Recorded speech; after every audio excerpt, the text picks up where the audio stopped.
during the June 8, 2022 pre-agenda meeting of the Bryan County Commissioners, Chairman Carter Infinger and County Finance Director John Roebuck knowingly made slanderous statements about local volunteers who provide free services to victims of trauma, crime, and abuse in Bryan County, while also discounting the horrific experiences of the victims they have served. Hey, Ben, I got an issue with this. I think I want to remove this from the agenda until next month, and the reason being is for one of the agencies up there saw, for the last 3 you saw 20, 80, and then over 200. There's been nothing reported in any law enforcement. There's also patients, and John helped me. She's counting patients that she's not 51 patients, but she turned it over 200 because they're secondary patients. And you can't count those. Didn't what the lady said, you can't count secondary patients in that number. Yeah, that's what. And she's counting secondary, so I don't know. But what we see is a lot of times they count secondary victims, and we can't count secondary victims, but a lot of times, so I don't know that. We don't count we only count the people we provide direct services to. Provide services to victims, but in your email you say that you serve everyone impacted by this, not just the victims. Right, because there are parents who need mental health services. Is that number reflected in your increase, in your number of increase? Yes, because they receive mental health services sometimes for a year or two, So, weekly. And for instance, if I came in as a sexually abused person, you would see my parents and any other of my siblings and so forth, and count that in that number of victims. If they chose to initiate services. So if you just came in with them, no. I mean, if they just came in with you, no. But if they opted to have services to them, available to them, then yes.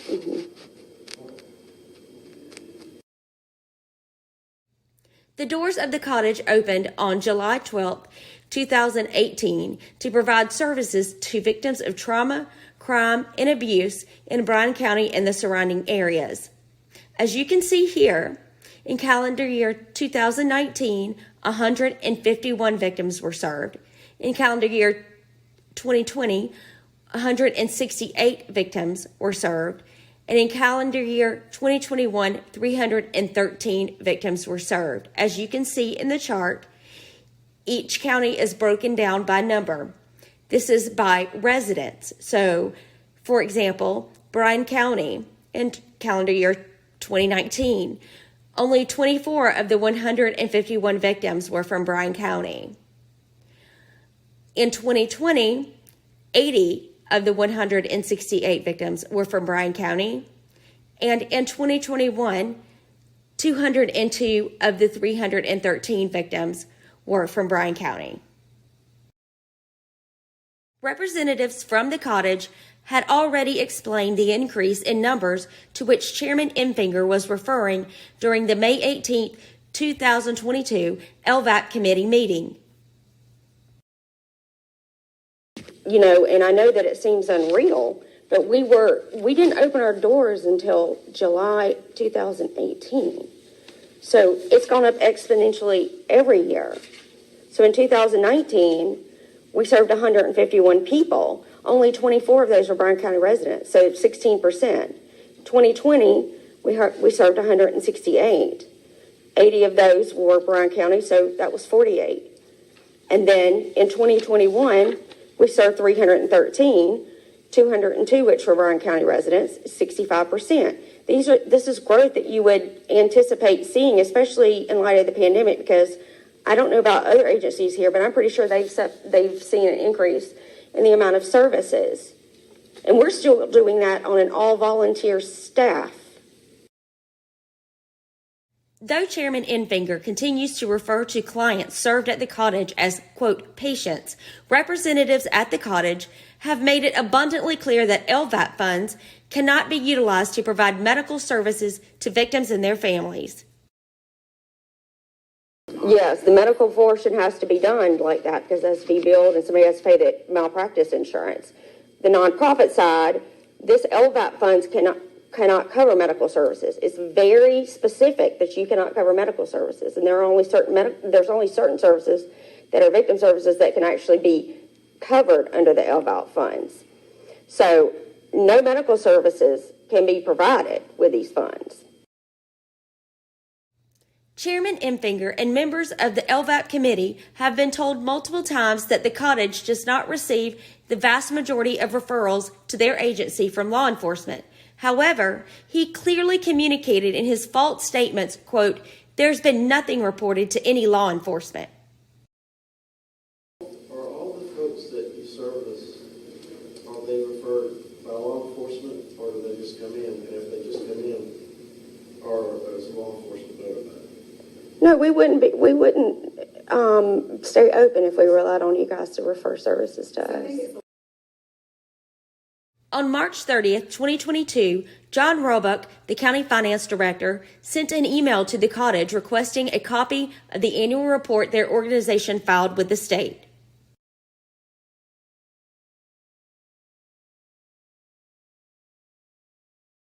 The following day, on April 1st, 2022, a copy of the requested report was sent to John Roebuck by representatives from the cottage.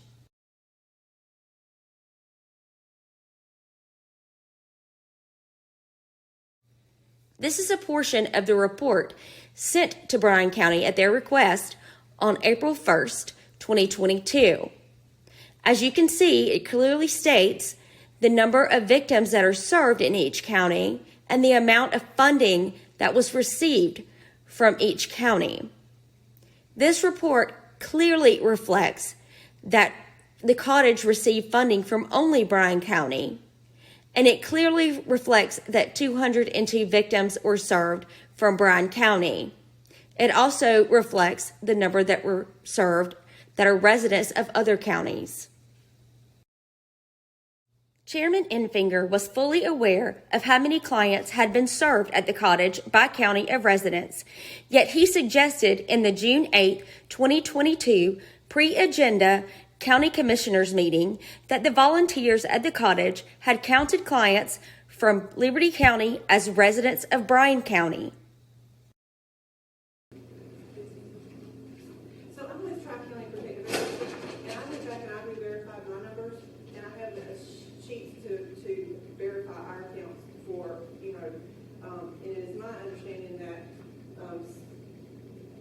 the only agency that uses, and I know that in question right now is Serenity Hill. The only law enforcement agency that uses Serenity Hill is Hinesville. Well, Is who? Is Hinesville Police Department. So these percentages should have nothing to do with that. You can't count the Bryan County numbers if they're not Bryan County residents. Huh? You can't count the Bryan County numbers if they're not Bryan County That's residents. exactly right. And that's where the might have the issue with, are we doing, Further, John Roebuck, fully aware of what was stated in their report to the state, falsely claimed the cottage receives LVAP funds from other counties. And you provide services in other counties and receive funds, that's correct? I don't receive funds from any other county, no.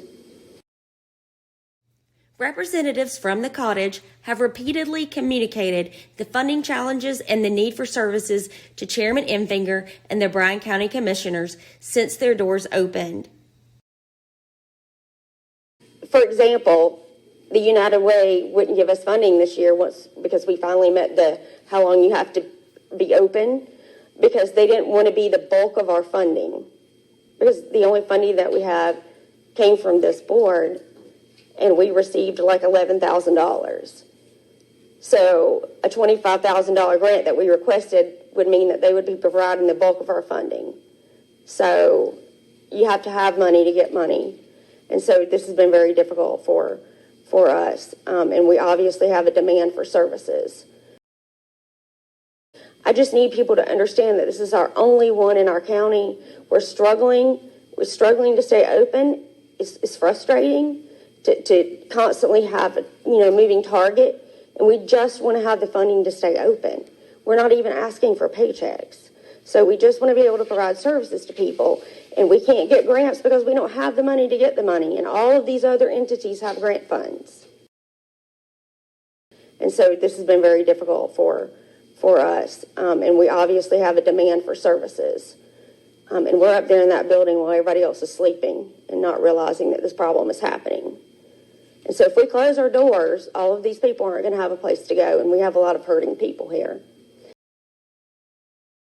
When none of the other commissioners would make the motion, Chairman Infinger requested to remove a vote on the LVAP funding from the agenda. He said he would do it himself as the chairman. Chairman Infinger falsely and maliciously attempted to convince other commissioners during the June 8, 2022 pre-agenda meeting of the commissioners that representatives from the cottage are improperly managing LVAP funding. Nobody wants to do it. I mean, I'll do it as a chairman. I think we need to be really concise and clear with this, because it's not much money, but it's money that's going to victims that could go to really, or is the money really going where it should go? Chairman Infinger's dishonesty about the tireless efforts of the volunteers who are working hard for no pay to provide free services to victims and their families in our county is inexcusable. But his denial of the horrific experiences of these victims and their loved ones is reprehensible. Please email the Bryan County Commissioners today to let them know it.